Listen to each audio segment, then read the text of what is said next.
Merhaba Selma, nasılsın? Merhaba Müge, iyiyim. Sen nasılsın? Ben de iyiyim. Bildiğin gibi evdeyiz. Siz de dışarı çıkmıyorsunuz değil mi? Tabii canım, gerekmedikçe çıkmıyoruz. Sen çalışıyor musun? Ben geçen hafta çalıştım, bu hafta evden çalışıyorum. Sen çalışıyor musun? Ben haftada 2 gün ofise gidiyorum. Diğer günler evdeyim. Metin çalışıyor mu? Onların şirketi açık çalışıyor onlar. Hakan ne yapıyor? O da mı evden çalışıyor? Evet, o hiç gitmiyor işe. Bütün gün evde. Sıkılıyor musunuz? Ay sıkılacak vakit yok ki. Hem online çalış, hem yemek yap, temizlik yap, çamaşır. Gün bitiyor, çok yoruluyorum. Sorma. Ben de çok yoruluyorum. Hem ev işleri, hem ofis işleri, üstelik bir de çocuklar. Bazen çıldırıyorum Müge. Baksana halime. Doğru ya, çocuklar da evdeler. Ders yapmıyorlar mı? Yapıyorlar ama Kerem'i biliyorsun, o daha birinci sınıfta. Yanında oturmak gerekiyor, yoksa yapmıyor. Öğretmenlik de yapıyorsun yani. Evet, bir de bu kadar işin arasında öğretmenlik de yapıyoruz. Akşamları ödevine bak, kitap oku. Ya Kerem beni rahat bırakmıyor. Oyun oynatmıyor. Ceren'cim, babana söyler misin lütfen? Metin, Kerem'le ilgilenir misin Ceren'le? Senin işin daha zor. Ama bizde de Hakan evde ya. Ay bir yemek merakı. Sürekli YouTube'dan yemek videoları izliyor. Sonra şunu yapalım, bunu yapalım. Bütün gün mutfaktan çıkmıyoruz. Ay gerçekten mi? Evet şimdi mutfakta kim bilir ne pişiriyor. Bu kadar yemek yapınca markete de gitmek gerekiyor tabii. Maske tak, eldiven tak, dezenfektanlarla uğraş. Online sipariş ver. Online sipariş veriyorum ama 6-7 gün sonra geliyor. Hayatım kimyon nerede? Ay nerede olabilir? Baharatların orada. Hala her şeyi soruyor. Ne pişiriyor? Ne bileyim, izleyip izleyip yapıyor. En azından yemeğiniz hazır Müge. Hazır ama sen sonra mutfağı gör.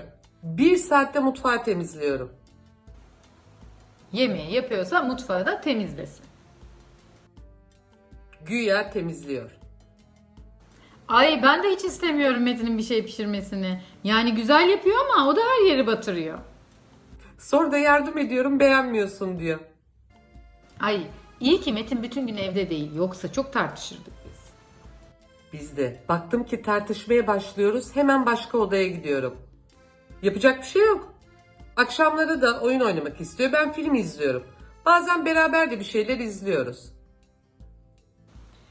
Biz de çok nadiren aynı filmi izliyoruz. Boş ver, böyle daha iyi. Ne istiyorsam onu izliyorum. Annenler nasıl Müge? İyiler mi? İyi, onlar da evde. Ben haftada bir onlar için alışveriş yapıyorum. İlaçlarını falan alıyorum. İyi, yardım edebiliyorsun. Elimden geldiği kadar yapıyorum. Onlar hiç dışarı çıkmaması gerekiyor biliyorsun. Doğru. İnşallah çok uzun sürmez de normal hayatımıza döneriz. Biliyor musun, ben kesinlikle işe gitmeyi tercih ederim. Tabii ki ben de şu karantina bitsin ofise koşarak gideceğim. Bir de evden çalışıyoruz diye ne saçımı yapıyorum, ne makyaj yapıyorum. Baksana ellerime. Sürekli yemek yapmaktan. Ben makyaj yapıyorum çünkü online toplantılar yapıyoruz. Üzerimde gömlek, alt pijama. Benim işlerim de genelde ya telefonla ya e-maille. Daha iyi. Bir de işe gider gibi hazırlanman gerekmiyor. Ay vallahi tercih ederdim. Sürekli ev modundan sıkıldım. Sabah kalkıp hazırlanıp işe gitmeyi özledim. Yine de şikayet etmemek lazım. Biz yine şanslıyız. Evden çalışabiliyoruz. Ya hastanede çalışıyor olsak? Onların işi en zor. Tabii canım. Hem psikolojik hem fiziksel olarak çok yorucu. Benim kuzenim doktor biliyorsun. Ara sıra konuşuyoruz. Çok yoğunlar. Bir de hasta olma riski yüksek. Öyle tabii. Hastanede olunca ne yapsın? Elinden geleni yapıyor. Evet aslında bizim hiç şikayet etmememiz lazım. Çok şükür hasta değiliz. Dışarı çıkıp çalışmak zorunda değiliz. Yorulacağız, sıkılacağız ama geçecek inşallah. İnşallah tüm dünyada en yakın zamanda biter. Sen de dikkat et kendine. Çok öpüyorum. Şu karantina günlerimiz bitsin, buluşuruz yine. Umarım en yakın zamanda biter de normal hayatımıza döneriz.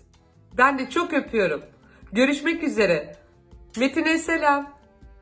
Sağ ol canım. Sen de Hakan'a selam söyle. Görüşürüz.